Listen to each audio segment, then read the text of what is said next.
As what is up, we're present back again with another video breakdown slash reaction on the T4 football video, and this is explaining the 6-3 thrashing Man United got yesterday. You know, it was a big reality check for us Man United fans. I actually did the live stream yesterday, guys, so if you'd like to go check that out, please go check that out through my channel. But yeah, it's a big reality check for me. Like, I thought we were going to go in there and at least try to get like a small result, but I never expected that kind of performance, bro. Like, the guys didn't show up.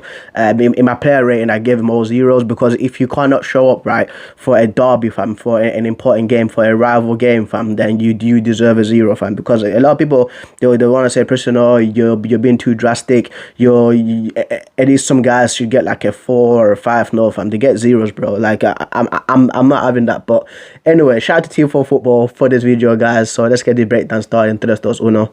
So it turns out Man United are rubbish again, and they've just lost 6-3 to Manchester City. Absolutely done in. So Man City absolutely done in. They're always in the 4-3-3.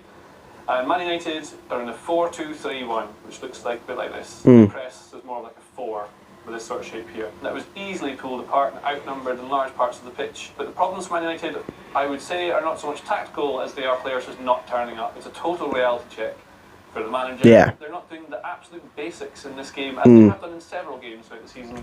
Yeah, even the wingers as well. Like don't get me wrong, at least Anthony scored a goal, but to help out defensively against Jack Grealish, like for Dalot, bro, because Dalot already had a booking in the first like 20 seconds of the game, which is absolutely atrocious. Referring again for Marco Oliver, like, why give a booking in the first minute of the game, bro? Like, it's absolutely ridiculous. But the wingers didn't help out. Bruno and Eriksen hitting some long, ridiculous balls. Sancho, Rashford not even at the game, bro. Like, Sancho's like first touch yesterday, fam, was an EPAR first touches ever, fam. And if you spell EPAR backwards, yeah, those are his first touches.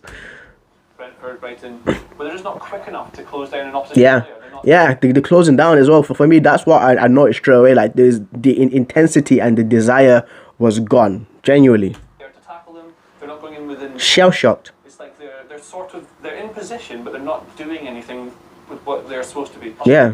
This is exactly what happened. So we know City are going to attack in this nice 4-3-3 where you have a player wide, another player wide on the opposite side, because it creates distance between players, because they have to then move out to try and get close to them like this. So you want to create more distance. Yeah, and then other players running through and then the other players running through that space. It's typical City. Typical City. This is a very scary player to deal with.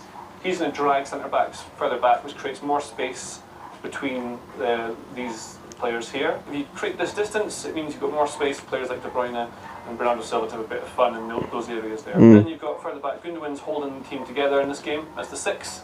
Cancelo comes inside to form more of a 3 with Walker as well, and then you had Akanji and Ake. That's what we're going to do. So for most of the game, this is what City did. They had total control of it. From the very start, they came out on the attack. Now, Man United's game plan seemed to be from the very start: keep it slow, keep it nice and tight, try and calm the fans down, try and stop City from playing, make them frustrated and bored, basically. But that doesn't mean that should be every plan away from home. You know, like, when you're away from home, right, you have to kill. For me, like, the first thing you do, right, is you have to kill off the crowd. Kill off the crowd, because once like that energy is dead, then that's when you can actually start cooking. But bro, you can't then try and win the ball back. So the first goal is Foden, and he's in the middle here. Holland's here. As long as you've got players in the front 5, you're absolutely fine. Bernardo's out here. Grealish is here. He wasn't even confuse teams by just constantly swapping positions. Foden wasn't even being picked up by Eriksen or Varane. He doesn't try and tackle, he just sort of jogs alongside him, lets him go as though that's a good thing to do. And what City often do is they're slow, and then they snap into action like that, and they fire passes into different players. So I think this goes out to Bernardo Silva here. And as they do that, McTominay comes over here next to Dalot for some reason, so they've got 4 and a 5. So McTominay doesn't get close to Silva in time to stop him, so it's Anthony not making the tackle, and Cancelo not getting tight, close enough, quick enough. McTominay not getting close enough to Silva, and then what you've got. And I'm surprised from Anthony that like the guy's a feisty player, fam. Like, he's actually got that like inner bastard like inside of him, and for him to like not even like at least try to put pressure on Cancelo, or even like to even put a tackle in, bro. I'm very struck by Anthony for actually not doing that. In the middle is Foden just floating around here, and Eric, because he's a feisty guy. But doesn't. He just lets him go. And what happens is they get here, the team is pulled backwards by Holland's run in the middle. He pushes them back with this and back. And then Foden was between Eriksen and Varane. Pass in here. I'll show you exactly what it looks like. Here's the front five here. There's Haaland trying to push the centre backs back towards their own goal. Here's Cancelo. Here's Anthony just having a little jog back. That's all he has to do. It's fine. It's fine, guys. Don't worry about it. A lot of distance between these players here. It should be all right. But they look like it's a dangerous move. Now here's Bernardo Silva out on the wide left. McTominay's come over here because they've got midfield cover, so it's sort of okay, sort of. Now the ball goes out from Cancelo to Bernardo. McTominay starts running the opposite way. And then he comes around to try and get close to him afterwards to try and stop him, but he does it far too slow. As soon as this ball goes out here, he should nip out, try and stop it. Instead, he tries to block it from about 5-10 yards. It's kind of weird. But you see, the result was that the ball comes flying into the box here. Foden just ghosts past Eriksen. He doesn't try and block him, doesn't stop him, switches off. There's too many Man United players not switched on from the very start of a derby. It's weird. It's not tactical. This is just Man United players not being switched on and haven't shown that desire and what they want. And TAG, of course, has came out and said like he's gonna sit down with the guys and ask him like what is going on? Like where were you guys yesterday? Were you guys still in Old Trafford thinking you're playing against Arsenal? Huh? Like what happened yesterday? And it's a good thing that TAG is asking them like these questions, because like there should be answers for this horrendous performance. It's a horrendous performance, man. They really need determination to win from the start. They just didn't. They weren't into it from the very start. Second goal, another example of it. The corner. Eriksen trying to block Erling Haaland here. Yeah. Eriksen's not the biggest lad. Exactly. Like this basic things, man. Like it's literally like. And these are the professional players and guys like Erik's. I'm shocked by Eriksen's performance yesterday. I was genuinely shocked. I was like, why is he marking Haaland of all people, the tallest player in the pitch? Like, why is he marking him? Like, why? Of course, Varane was out injured, right? Because before that, like Varane had like an ankle injury. I think it was the ball like that he like hit his ankle, and then he like twisted his ankle, right? But why right? Doesn't Scott McTominay go and mark Haaland, fam? Like they're the two of the tallest players on the field, but of course Akanji's there, but Haaland is more of a goal scoring threat because he's more athletic than Akanji, fam. The decision making of these guys yesterday, especially at high pressure moments. Again, it's starting to feel to me like when it gets to high pressure moments, these guys, they aren't up to the task and there's leaders missing too. So again, like. It's a huge reality check that the guys from last season, there's still the same players from last season that are still here now. Guys like Rashford, guys like Sancho, they're still here now. And for me, it's I've lost faith in them. Of course, it's just one game against Man City, but it's just, bro. Like I'm really pissed about the game yesterday, bro. Really pissed. What Man United have as well on this point is that Varane is off injured, so they're missing one of their best headers. But they've got their zonal line here. Across the 6 and it's zonal marking too. Just sort of flabbergasted. Eriksen doesn't worry. Oh, that's fine. He'll go. Then he goes and scores a header. And that's Eriksen not tracking him. That is an individual error from Christian Eriksen. And then what City do after they're 2-0 up is rather than try and like bury United by going at them, because what that can then do is if you're always going at a team and constantly trying to ping this about, you might turn it over and then you've got Eriksen who ping it into one of the guys who can run forward, like Sancho or Anthony or Rashford. So they're wary of that. So instead what they do is they slow it down and they gain control of the match. And so they pass it around the back. From goalkeeper to Ake, out to Cancelo. And what it does is Man United can then get into their attacking shape. So they can push up. You'll have Rashford and Fernandes round about here, trying to show the ball one way. Anthony up here, Sancho up here. Then Malacia get tight to the wingers. It was an absolute schooling, by the way, yesterday, bro. Because, as I mentioned earlier on, when you do this, push with a 4, you leave a big gap. You leave all this space in here. In the mid.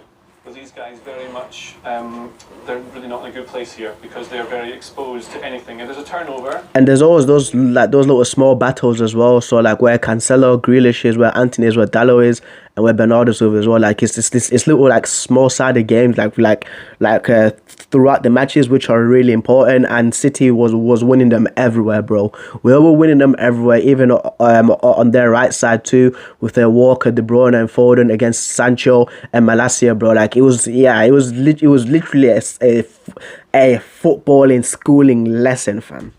you can get the ball past this front four, this line, they've got all these players like Silva, Gundogan, De Bruyne, Grealish can come inside like this to exploit this massive hole in the middle of the pitch.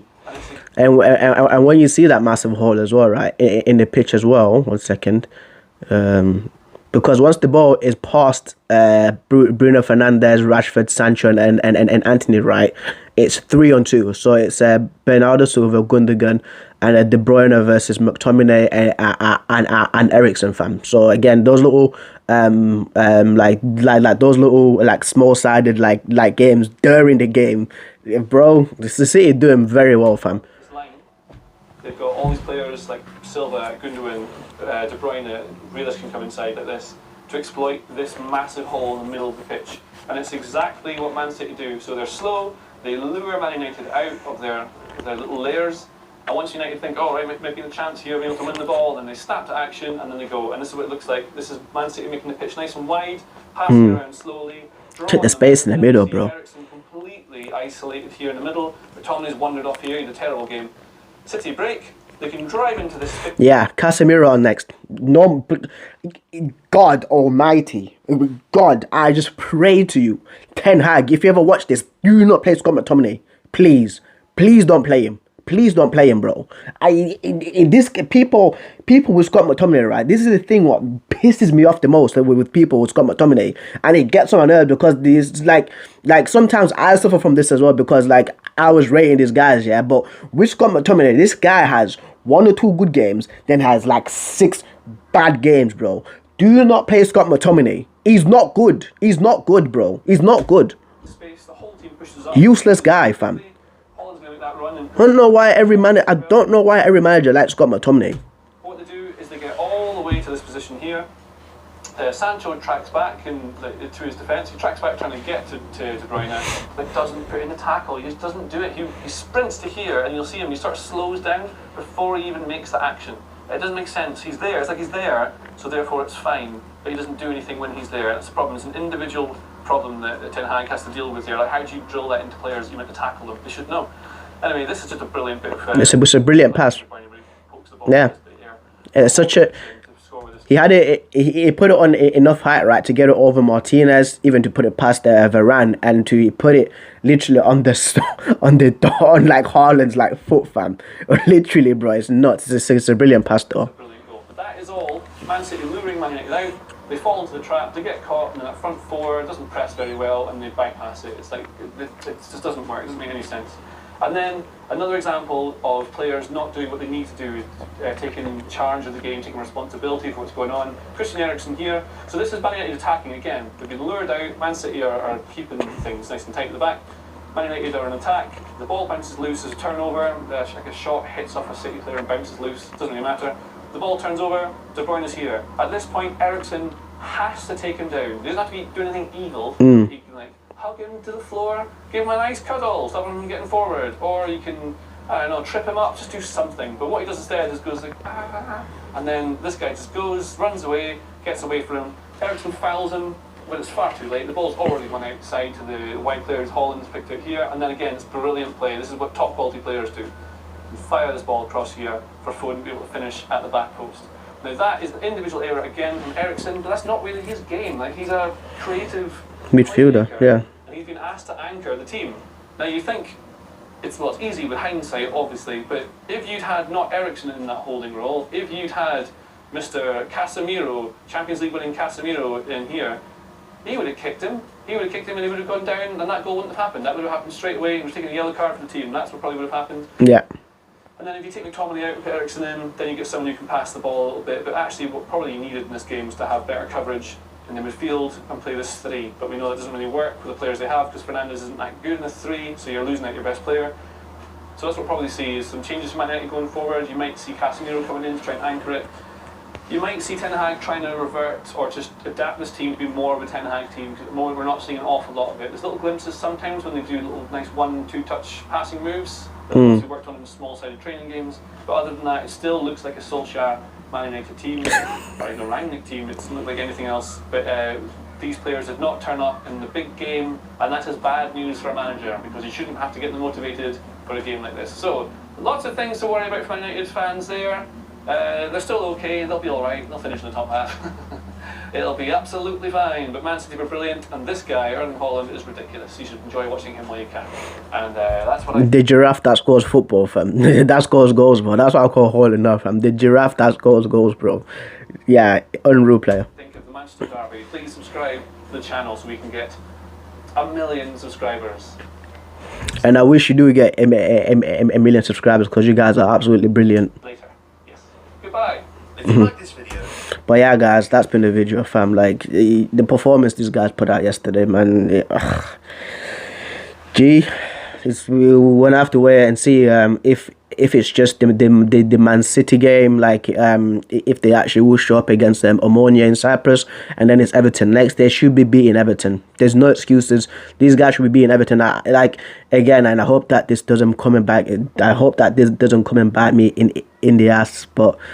They should be beating Everton, bro. Like, they should be favourites in that game. They should go out there and get a W. Like, the next two games, there should be wins. But again, like, with the performance that they put out yesterday, then I don't trust them.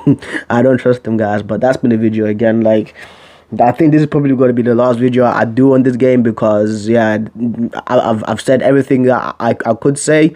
The absolute disgrace, like, and I hope that Ten Hag actually gets answers from these guys, because he deserves answers. They let Ten Hag down, they let themselves down, they let the fans down yesterday. But I think that they should know that, and the people who are close to them and around them should have words with them. And then again, there should be no yes men like what Harry Maguire has, where they tell him that he's the best, this and that. No, take accountability for these performances. Next time you show up, next time you actually put a shift in. I think the last team that will have to play from the top 6, it is Chelsea, and that's the last team. But again, like, every game they should be showing up. But guys, that's been a video. Like, keep supporting your boy. Don't forget to subscribe and like the video. I've been Preston, doing a breakdown / reaction on the Manchester City thrashing the massacre of Man United yesterday. Reality check for these guys, and hopefully again they show up the next time, guys. But yeah, I'm signing out. Keep it real. Peace.